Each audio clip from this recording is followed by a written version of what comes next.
Сега от космоса се връщаме обратно тук на нашата планета Земя, за да се срещнем с един композитор, диригент и музикален продуцент, работил с Енио Морикони и Йордан Камджалов, човекът, който само на 23 години работи с австралийската певица и композитор Лиса Джерард, която впечатлена от музиката му я изпраща на композитора Ханс Цимер, с когото Александър се запознава лично същата година.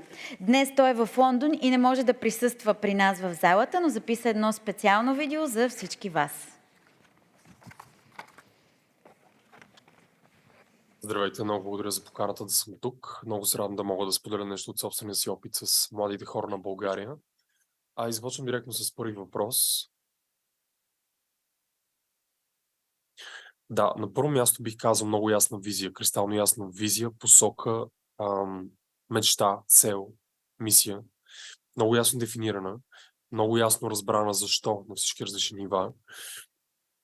На второ място бих казал човек да не се притеснява да работи много по тази визия и мечта, защото това ще се налага от време на време. Когато се работи по нещо сериозно, понякога няма уикенди, няма събота и неделя, няма 9 до 5 и така нататък, трябва да се работи. На трето място бих казал способността да се работи смарт, не само хард. Т.е. да се взимат ключови решения или да се вижда кои са решенията, които могат да те изведат на едно друго ново ниво. Т.е. трябва и смарт. На четвърто място бих казал, би било добре човек да е дисциплиниран, това би било плюс. Ако може да комуникира идеите си, да комуникира с други хора, това също би било плюс. Може би това са базови неща, които са ми помогнали. Да може да взима решения. Много важно. За мен беше супер естествено решение, защото аз вече бях взел решение за моята визия, моята цел, моята посока. Аз знаех, че искам да съм най-добрия в това, което правя, искам да работя с най-добрите, искам да работя на най-високо ниво, искам това, което правя да има максимално социален и световен принос, до каквато степен е възможно, иска да тествам собствените си лимити също. Така че решенията бяха взети и аз просто това решение беше автоматично смисъл. Аз знаех, че в чужбина ще е много по-голям шанс, въпреки че е много по-трудно, но ще мога да реализирам дори част от тези мои мечти и планове да работя с най-големите хора в индустрията. И просто заминах. Научих супер много неща, но мога да започна с според мен едно от най-важните неща, които може да се научат тия хора е критерия, техния критерий за качество.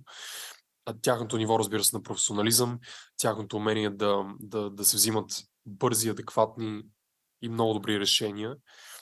Техните комуникационни умения в повечето случаи са абсолютен топ, защото те постоянно комуникират с хора, няма значение дали е CEO или артист или така нататък. Научих за винаги хората на такова ниво имат много силна и много ясна дирекция в живота им. Не само за себе си, може за собствената си организация, за собствения си бранд, за всичко, което правят за хората по принцип. И това, което също попих малко по малко е този мащаб на тяхната визия. Това да знаеш, че ти можеш да го направиш и ще го направиш. Много неща научих от тези хора. Да, честно казано, аз съм постигнал немалко от мечтите си вече. Аз, когато постигна мечта, продължавам да мечтая все повече и все повече, все повече. Никога не спирам, никога не се задоволявам, което мисля, че е много важно също. Мечтая да мога да бъда максимално полезен за максимално много хора в целия свят.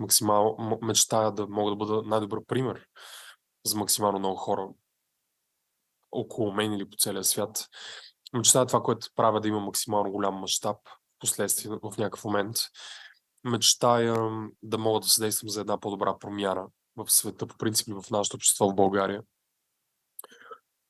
За такива неща мечтая. Но аз даже не би го нарекал мечта, аз би го нарекал план. Да, често казвам, както казах по-рано, аз се виждам себе си на 5-10-15% от собствения си потенциал, собствената си реализация.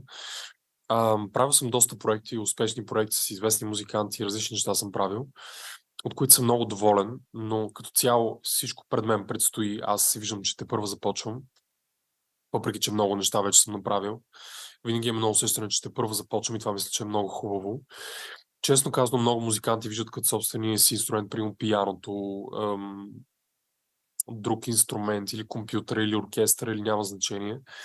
Аз виждам себе си като собствения си инструмент А и много рано, преди много години, осъзнах, че всъщност колкото по-добър аз съм като умения, като комуникационни умения, като взимане на решения, като мислене, като емпатия, като чувстване, като добродетели, като етика, като морал, като воля и като подобни качества, всъщност толкова няма значение с какво занимавам, толкова по-напред и толкова по-лесно и толкова по-ефективно аз мога да се придвижа напред. Не само заради себе си, за да мога да реализирам и тези големи цели и мечти, които имам, които са даже просоциални, в смисъл за хората по принцип, не за мен. Всъщност, успеха не е нещо прекалено трудно, според мен, този социалния успех. Разбира се, минаваш през големи предизвикателства, но според мен това, което за мен е по-големия успех, това е човек да развива в себе си тези вътрешни качества, тези добродетели, тези морал, етика, да може да бъде пример за хората около себе си и обществото, да може да бъде пример за навсякъде, да може да не само да е успешен да печели награди, титли и така нататък, а да може реално да помогне на обществото, на хората, по принцип на света, да се подобри по някакъв начин. И според мен истинската дефиниция на успеха е това колко добър модел и пример може да бъдеш за останалите, за хората около себе си, за хората в обществото като цяло. Колко можеш да наистина да бъдеш като пример, като човек, не само като успехи, и като награди, но като човек, какво може да бъдеш като пример. И можеш ли наистина да работиш за социалното ниво, защото много хора приключват просто на индивидуалния успех и там приключва цялата игра. Можеш ли наистина да бъдеш на най-високо ниво, да мислиш за обществото, да мислиш за цялото човечество и докъде можеш да стигнеш в помагането на хората по света по принцип. Бих казал за тайм менеджмент, бих казал, че ако човек има много ясна цел, много ясна посока, много ясна визия, всичко се намества по само себе си. Много решения се взимат автоматично. Няма нужда. Когато имаш много ясна посока, нещата се избистрят от само себе си. Ти гледаш всичко през филтъра на окей, това води ли на там или не. И реално тайм менеджмент става доста лесен.